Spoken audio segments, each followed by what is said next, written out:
What's going on, everybody? Welcome to Cityscape Brewing. I'm Dennis, and today we're thinking of an awesome summer beer, like a citrusy, tropical pale ale.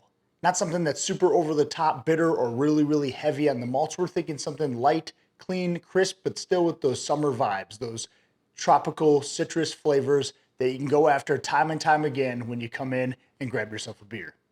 So we're almost gonna be brewing up a smash beer. Mash stands for single malt and single hop, but we're not quite doing that, even though we are gonna only use one hop, but we are gonna use a little bit extra in our grain bill, but not very much, like literally one extra grain. So it's a really simple recipe that anyone can brew, a great recipe for a first-time brewer that's switching to all grain. We're gonna go through the entire recipe, all the ingredients, the steps, and everything you need to know. After you guys hit that like and subscribe button, grab yourself a beer, and we're gonna get after it.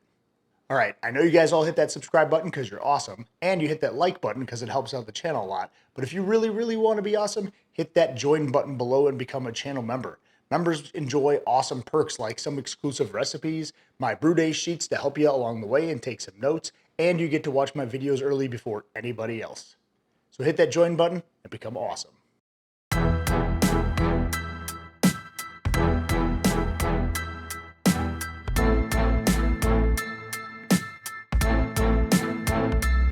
All right, like I said, this recipe is absolutely simple.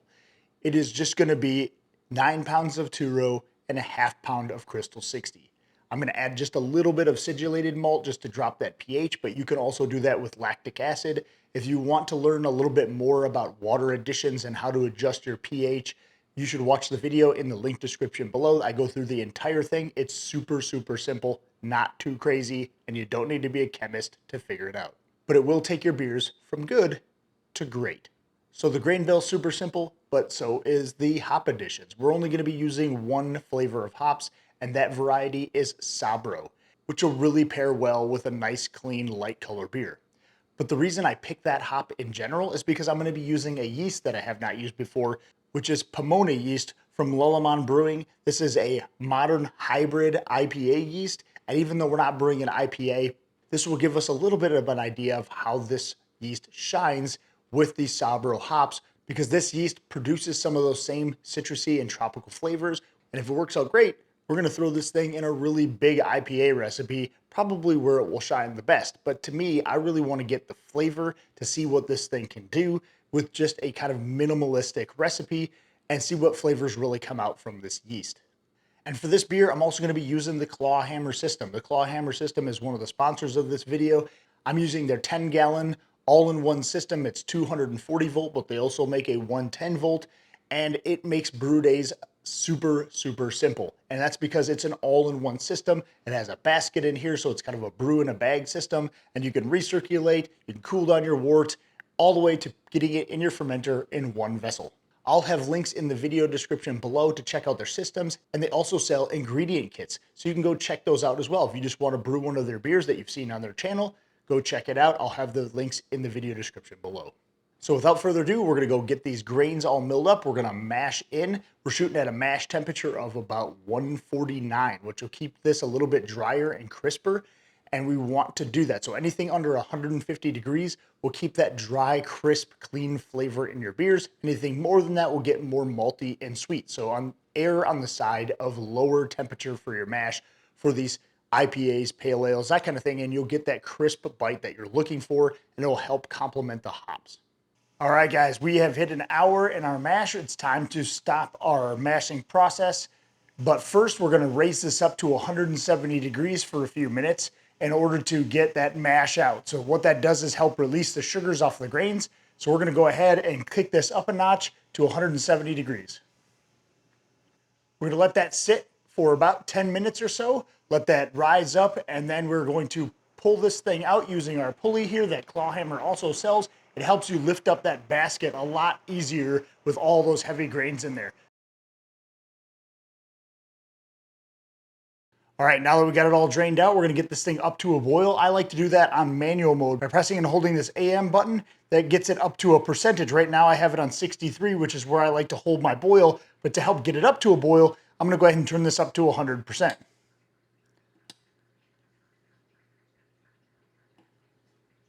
Then we go ahead, push set, and then our heat on. This turns the element on to 100%, so it heats it up really fast. Once we get to that point, we'll do the exact same thing, turning it down to about 63%, somewhere between 60 and 65 works really well for me, since I have the 240 volt version. But if you only have the 110 version, you may only want to keep it at 100. That may be fine if it has a nice consistent boil, but you don't want it to be overly aggressive when it's boiling. And just before our boil, we're gonna go ahead and add a little firm cap S. This is gonna help prevent boilovers and make sure that when we add our hops and things, we don't have a mess.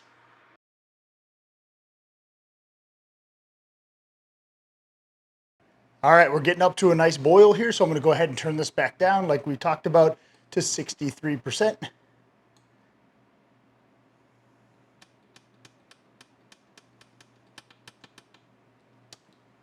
That'll keep it at that nice rapid boil consistently, so it's not over the boil, but it's not too slow of a boil. All right, we're also gonna be adding our hops now that we're at an hour. So we're gonna add our hop spider, and we're gonna put our 1/2 ounce of Sabro hops right on in there for 60 minutes.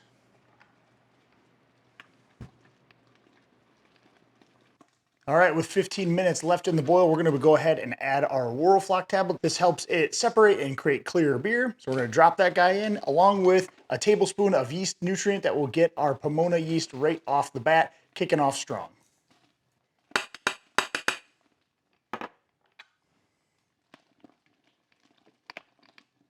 All right, last 5 minutes in the boil, we're adding our 1/2 ounce of Sabro hops going in.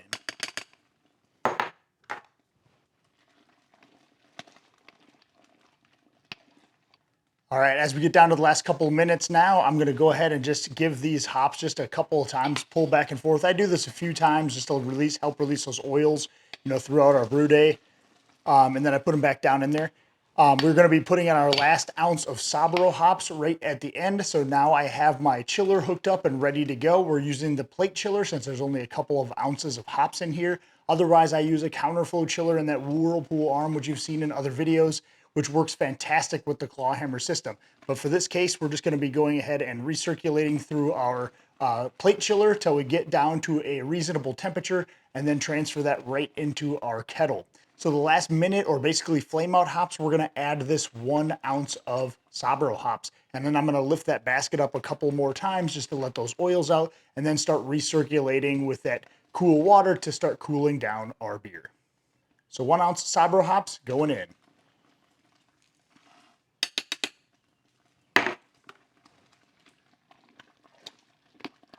Now we're gonna go ahead and shut off our heat. We started our water from our garden hose going through that plate chiller. Now we're gonna go ahead and start our pump, making sure that our pump lever is on. And then we're gonna also open the valve here at the bottom of the kettle and start our pump. And that's now gonna pump through and come through the plate chiller to hopefully cooler wort.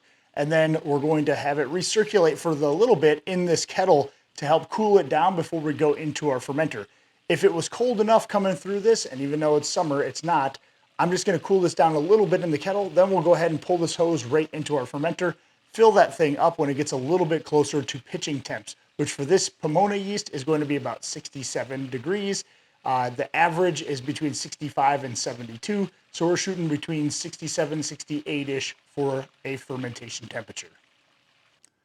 All right, guys, we got our beer in our fermenter. It is a little bit on the low side. There is a 5-gallon mark and it's right about here or so. So we're probably about a 1/2 gallon or so short, maybe a little less than that. Depending on our gravity, I'm gonna go ahead and decide whether I want to add any or not. If we really kind of overshot our original gravity, I may add some filtered water in there or even some spring water, just something without chlorine, of course, in order to get it up to that amount. That's a lot of times what people do when they do extract brewing. That's totally fine to do in our case too. Our mash water could have been a little bit low, or our boil could have been a little bit high, in which case our gravity should be a little bit over. So we're shooting for 1.051. I took a hydrometer reading and we are at 1.055. So I am gonna add a little bit. I'm gonna give it a little shake. We're gonna try to get it as close to that 1.051 or 55 as we can. And then we are going to pitch our yeast once we are comfortable that this is down to 67 degrees. So right now I'm gonna be adding my tilt hydrometer, which I've sanitized. I'm gonna throw that guy right in there. We'll add a little bit of filtered water, give it a little stir, see what our gravity readings are then. And then when we are satisfied with that, we're gonna put this in my fermentation chamber, pitch our yeast when it gets down to that 67 degrees, let this thing ferment out, package it, and we'll be back to taste this beer.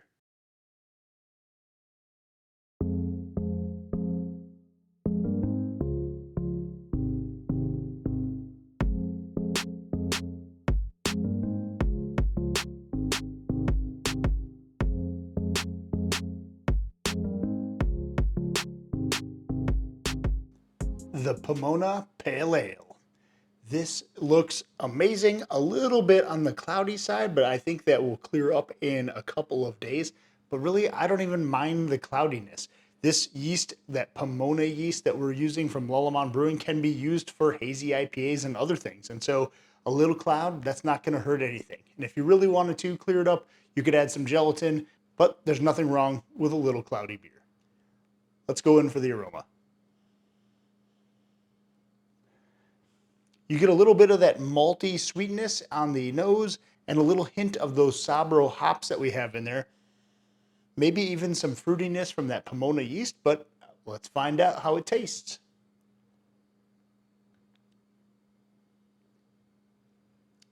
Now that's an easy drinking beer. I will say, I like the fact that we only put 2 ounces of Sabro hops in this. It really let the grains and that Pomona yeast really shine through a little bit, because you do get some of that malty character, which is expected from a pale ale, but also you get that Pomona yeast. It's got that smooth kind of fruity sweetness at the end, but it's not overpowering. So I think it plays really, really well with this pale ale style. But next time I use this, I'm definitely going to be adding this into some type of an IPA, maybe even a hazy, just to see how it goes. And really what I was kind of going to see is let that yeast kind of shine through without being overpowered with hops. So adding those 2 ounces of Sabro, man, this is a solid pale ale, drinkable all day long. If you really want to make this a little bit lighter, you could add a little bit less of those Crystal 60 malts, but I think this is a nice color for a pale ale. It's really in line with like the Sierra Nevada pale ales of the world that use about 10% or less of those crystal malts, and the rest being a two-row or a Pilsner style grain bill. For this one too, that fermentation took off really fast and it went down really, really quickly. I actually let this thing chill out and drop the last couple of points over about a week or so. So it took quite a while to kind of really finish up and flatline, but I let it sit there and condition another week, which I think is super important, and you don't want to rush that. Sometimes as homebrewers, we get a little bit impatient and we really want to pour our beers as fast as we can from start to finish, but we really need to give it that time to let those flavors really round off and condition so you get your best flavor beer. So I would definitely try out that Pomona yeast. This is a game changer type of yeast. I think that's really going to be a versatile one that you could use in a lot of different recipes. But I will brew this beer again. It's fantastic. Check out the video description for the entire recipe. As usual, also don't forget to hit that like and subscribe button. It helps out the channel a lot. And you channel members, you guys are awesome. Happy brewing and cheers. Hey, thanks for watching my video. You're awesome. You want to be even more awesome? Hit that join button and become a member. You'll get exclusive members-only recipes and other perks like brew day sheets, and watch my videos early as they drop before anyone else. So hit that join button below, become a member, and be awesome.